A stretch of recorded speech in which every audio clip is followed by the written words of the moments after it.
అనుదినమన్న శ్రోతలకు మన ప్రభువును రక్షకుడై ఉన్న యేసుక్రీస్తు యొక్క సరిసాటి లేని మహా గొప్ప పరిశుద్ధమైన నామమునందు శుభము.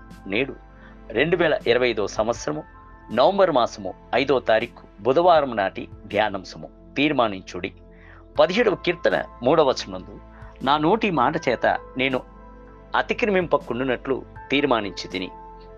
జీవితము అనున్నది పలు తీర్మానములతో కూడినది. ప్రతి దినమును మనము పలు తీర్మానములను తీయుచున్నాము. ధరించుట మరియు వండుట వంటి సాధారణమైన అంశముల కొరకైన తీర్మానములు కలవు. పిల్లల యొక్క పై చదువులు, ఉద్యోగపు అవకాశాలు, వివాహ అంశములు వంటి మిగుల ప్రాముఖ్యమైన తీర్మానములు కలవు. కొంతమందికి తీర్మానములు అని చెప్పిన వెంటనే నూతన సంవత్సరపు తీర్మానములే జ్ఞాపకమునకు వచ్చును.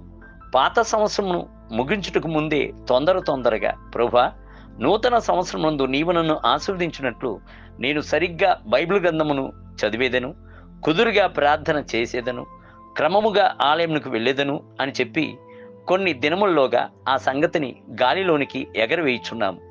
మీరు ప్రభు కొరకు వైరాగ్యముతోనూ తీర్మానము చేయుచున్నప్పుడు ప్రభు కూడాను వైరాగ్యముతో మీతో కూడా ఉండి మిమ్మలను గొప్ప ఔన్నత్యముతో హెచ్చించుచున్నాడు. బైబిల్ గ్రంథమునందు ప్రాముఖ్యమైన తీర్మానం చేసిన ముగ్గురిని మీ ఎదుట నిలబెట్టాలని కోరుచున్నాను.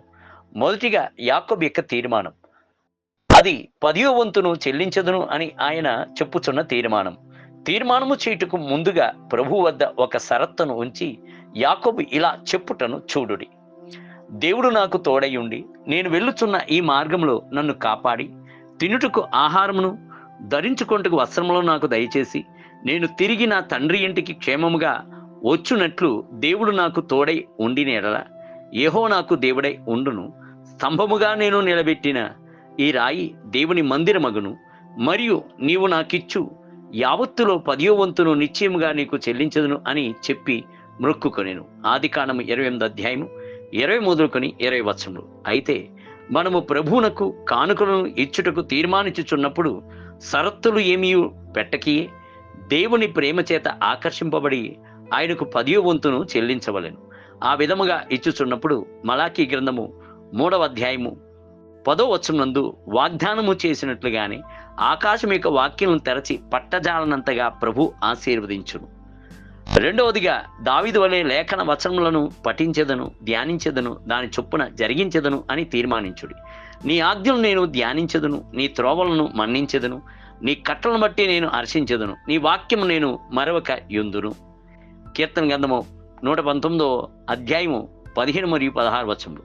బైబిల్ గ్రంథమును పఠించి ధ్యానించి దాని ప్రకారము నడుచున్న యథార్థవత్వంలో నిశ్చయముగానే ధన్యులుగా ఉందురు. లేఖన వచనమును ధ్యానించవలసినది మన యొక్క బాధ్యత.